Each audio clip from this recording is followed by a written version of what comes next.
Hi, I'm Jenni Noyes and I'm here today to talk to you about my third artistic value, which is planning. Last week I looked at self-esteem and the difference between self-esteem and self-belief, and next week I'm going to look at synthesis. I've got to tell you, I'm having an amazing time looking at my artist values, which I've been doing for the past 6 months. It's been a whole different experience sharing these with you through video blogs. And I hope that you find some interesting things to work with on this week's experience of planning. Planning isn't very exciting, and I do love to do it, and the reason I know it's not as exciting is because people keep telling me it's not very exciting. So we'll see how you get on with today. Do let me know if you like to plan or not. But anyway, it's an important value to me, so I'm here today to share it with you. Okay, so for me, planning is about creating exactly what you want with your life. Planning allows you to have control, complete control, over what it is that you want to experience and what you want to achieve. Imagine that you could set any goal that you can imagine in your mind and achieve it. That to me is how exciting planning is. My life then becomes a piece of art and I become a conscious creator. As a musician, the idea of having someone, a record label, come to me and say, "We love what you do, here's a lot of money," is extremely desirable. On the other hand, I have also thought that if someone did come and give me a lot of money, how would I feel in terms of what it is that I have to produce? How would I respond to the time limits? How would I respond to the extra responsibility of looking after someone's money and making sure it's a good investment? I haven't been offered a record deal yet, or rather I haven't been offered money to make a record, so we don't know how I'd respond. But it's interesting exploring this idea of control, and I think for me the idea of planning is about having complete freedom to imagine where I want to be in 5 years' time and constantly recreate that. This idea of creating a product, I'm doing it so slowly. I've been doing it for, well, a few years now, but it is moving very slowly. I still haven't got the album together. But at the same time, it's all going at the absolute perfect pace. I feel like this journey is working for me, and I think this has got a lot to do with planning and constantly checking in with who I am. In the first week's blog, I talked about self-care and the importance of listening to yourself. And I think at the same time, it's this idea of seeing the vision of who you are and respecting that. So taking time to listen to the quiet voice within and get rid of all the noise and hear your truth. And then the planning and the visualization and exploring that is about executing it. This really comes down to the law of attraction. The more time you spend thinking about who it is that you want to be, the more you are likely to achieve that person. Just as the more time you spend meditating on crap or worrying, the more time you probably attract challenges into your life. Perhaps that didn't make sense. It's like spending more time in positivity and spending more time in negativity. Whichever realm you spend your time in, you're going to attract either positivity or negativity. If you're in a negative mind space, then you're going to be looking for reassurances of those negative feelings. We have got ego, we want to be right. If you're spending your time in a positive realm, you're going to be looking for positive traits in other people and how they can help you and how you can connect with them. You're going to be seeing opportunity, creative opportunities, because you're spending time in that positive realm. It's very complicated. It is very complicated. Hopefully you're getting the gist of what I'm talking about. So planning for me is about creating the life that I want, and there's a very boring process that I go through, which is looking at the goal. I say it's boring, I find it really exciting actually. I'm aware that other people find it very boring, but I really do recommend spending a day, just spending a day, looking at what it is that you want to achieve, looking at the project. So say, for example, I've got my album release coming up. And so within that, I'm going to be looking at crowdfunding. I need to explore that. I need to look at what questions they're going to be asking me. I also need to think about whether I want to get the press involved. Is that the right time for me to explore that? Certainly I'd like to look at it. Whether I get time is another thing. So that will be lower down on my priorities.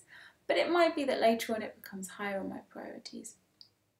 And I also want to look at different communities and find different communities of people that perhaps some would like my music more than others. Some would like my ideas more than others. Some will engage with me better than other communities. So I've got various different things or components that I need to look at when presenting my album to the world, before presenting my album to the world. So within each of these components, I can then break down, so I've got them all listed on different pages, and underneath each heading, so say for example crowdfunding, who might I promote the crowdfunding to? That would be underneath that. And then putting down a series of different ideas that would need to be associated with that component. If I'm looking at communities, I might go out and look at different venues and see what leaflets and postcards people are leaving there and look at those different communities. I might go online and look at all the different communities that are available in my area. And then once I've done that and kind of got all the ideas out onto onto different pages, then I'll cross-reference. It's pretty geeky. I'll cross-reference and I'll create groups. So I'll have a town group. Next time I'm in town, I need to look at this, this, this and this. And then I'll have an online group. So next time I'm online, I can be looking at this.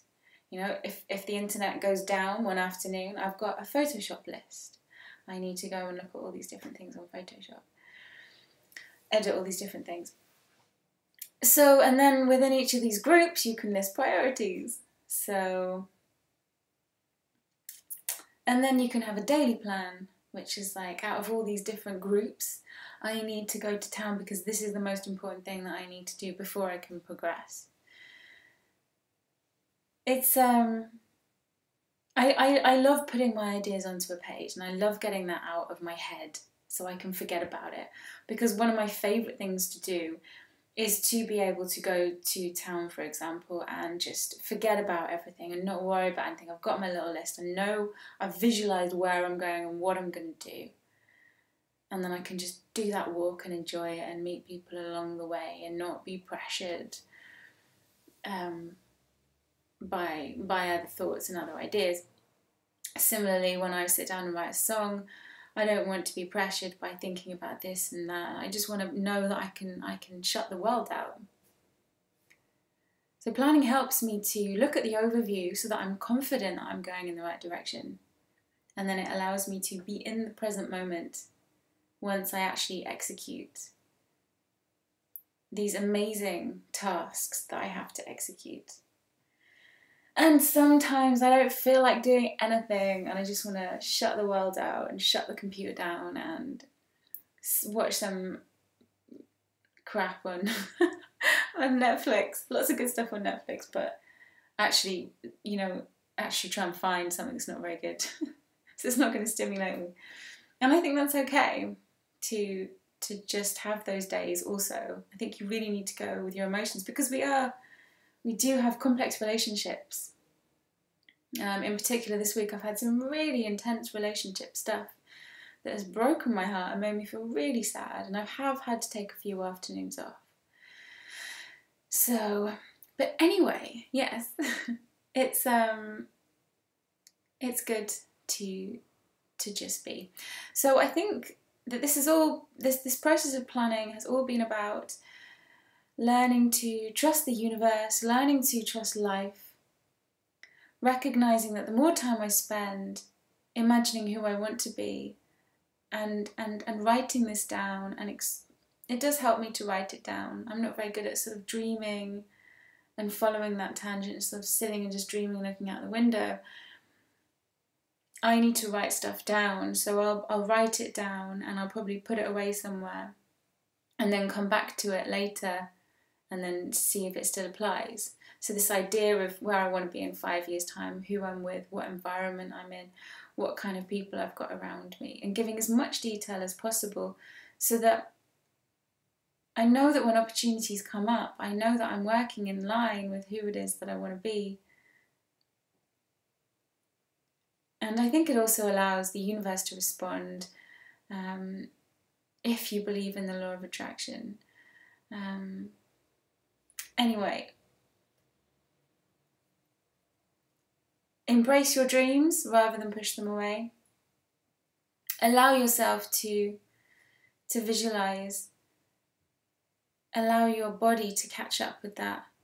There's a really interesting study about athletes they did a study about athletes who spent 20% of the time visualizing their goal and 80% of the time physically training for their goal.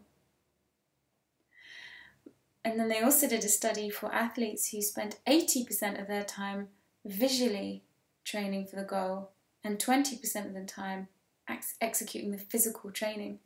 And interestingly, the ones who spent 80% of the time visualizing were more successful. So there is something very powerful in your mind. You can create the most perfect life for yourself. There is no hurry. And if you write it down on a bit of paper, we're saying the universe will respond, but it's not going to respond immediately. Thank goodness. You get a chance to go back to it and refine it. The point is, you're not going to repeatedly think about something that you don't want to do. Because you're not going to enjoy spending time in that place. That's not going to be what you want. So, anyway, there's so many different angles and ideas, and I think I'm going to leave it there because hopefully that's enough food for thought for now. Go away and have a think about who it is that you really want to be, and make sure you embrace that side of yourself. And give planning a go if you don't do it, because you might find that it frees you up and gives you more time than you ever thought that you had. And have faith in the universe. It's pretty amazing. Lots of love, best wishes. You can follow me on Facebook, Twitter, YouTube and SoundCloud. And hope you have a lovely weekend and happy Lunar New Year. So it's new beginnings next week in many respects. Okay, bye-bye.